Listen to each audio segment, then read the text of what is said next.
Hey people, it's ScionVise, and it's once again time for Breaking the Backlog for October 2021. This month is quite a bit smaller than I wanted for a few different reasons, but mainly because about 2 weeks ago my computer died, which really hindered my ability to do things.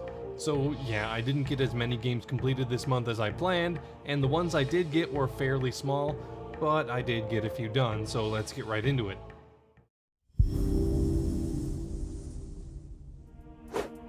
First up in October was AM2R, another Metroid 2 remake.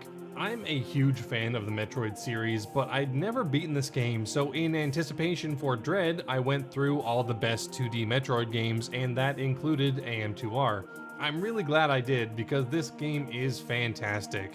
Obviously from the name you can probably gather that it's a fan remake of Metroid 2 in the style of Zero Mission, which is really cool. Now being a Metroid 2 remake, there's some inherent things to it that I don't particularly love. Just like the original and Nintendo's own Metroid 2 remake Samus Returns, you have to trudge around SR388 and take down 40-ish Metroids. This means that the majority of the major encounters in the game are some variant of 4 enemies. This is a slog on its own, but in my opinion, AM2R does a not great job of making these Metroid fights any fun. The patterns aren't great, and there's very little variety to them, and they tend to take longer than I feel like they should. The Alpha Metroids in particular get to be pretty annoying, as they can do a dodge thing where they just can't get hit during a specific animation, regardless of whether or not they would have actually been hit. It doesn't make the fights more dynamic, it just drags them out more than they should. However, the Metroid fights are easily the worst aspect of the game, and in almost every other way it's on par or better than games like Fusion or Zero Mission. The movement is so fluid and responsive, the level design is faithful to the original but overhauled to make everything look unique and create a grander, more cohesive world, and while the Metroid fights do suck, AM2R adds in a huge amount of unique bosses that are very well designed and are a lot of fun to fight. This is a game that made me want to 100% complete it, which is something very few games can get me to go through with. So just that is a huge point in its favor. AM2R is a great game, and it really says something that its biggest problem can be traced back to its source material. I love Samus Returns as well, but it has its own share of issues beyond the inherent limitations that came from being a remake of Metroid 2. AM2R basically doesn't have those issues if you remove the core loop that Metroid 2 had. If AM2R was more of a reimagining with like 20% of the original Metroid fights with 1 or 2 more unique bosses, I'd be able to say with absolute certainty that AM2R would be the best GBA-styled Metroid game.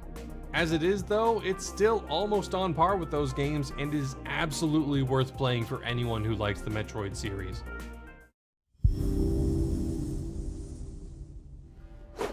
Second in October was Nidhogg. This is a very simple game. It's a 2D side-scrolling combat game about sword dueling, and that's basically the game in a nutshell. The mechanics are very simple but work really well, and it's set up a lot like fencing. You face off against AI opponents or other players in the multiplayer mode, and just try to hit them with your sword, believe it or not. I like how many options the player has despite the game being so simple.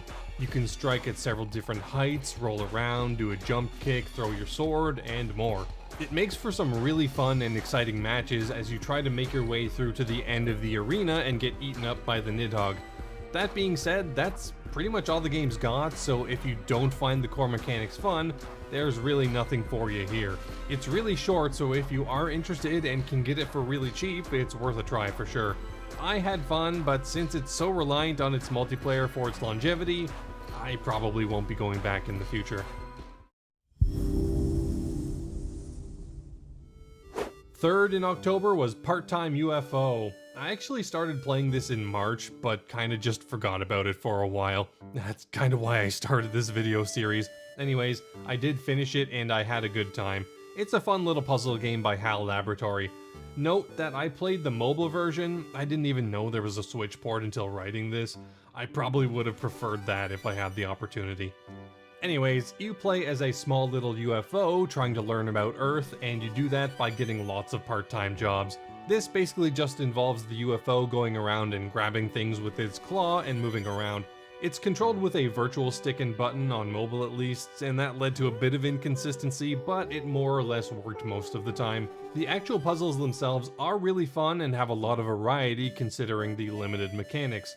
You can go fishing, be putting a dinosaur back together in a museum, building a Tetris robot, and a lot more. It's also got an actual multi-phase final boss fight, which was pretty cool.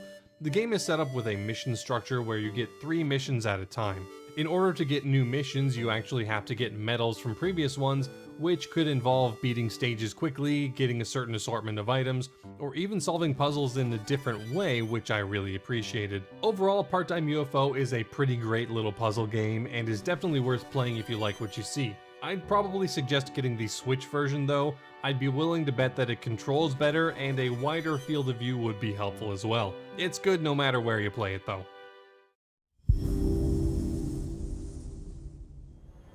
And finally in October was Among the Sleep.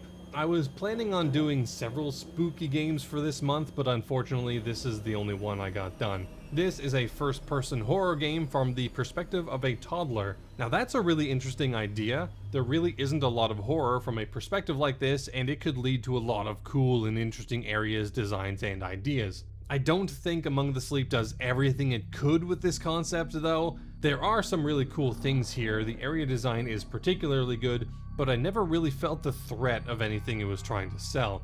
For the majority of the game, there's no actual danger, so the horror can't hit very hard, and when there is a threat, it just turns out to be some nondescript black monster. There is symbolism and imagery here which is really interesting and ties into the reason for the horror setting very well. I just wish it tied into the actual game mechanics more. As it is, it's a decent but not amazing horror game, which is probably worth playing once if you're a fan of the genre, but if these sorts of games don't do anything for you, I'd probably skip it. That being said, if you have had trouble getting into horror games, this is probably a good starting point, as it has a lot of the good creepy atmosphere without being quite as scary as games like Amnesia are. Now I do have a retirement for this month as well, and while I started this month with a great Metroid game, I'm ending it with one I very much don't like. I had tried to get into Metroid 1 a few times over the years, but going through the rest of them this year, I figured I'd give it one more chance. But oh man, I just can't do it. It's so frustrating to play, even with a map I found online as a guide to help me around. I figured I wouldn't like it because I hadn't during previous attempts, but I thought I'd be able to at least force my way through it with that map, but nah.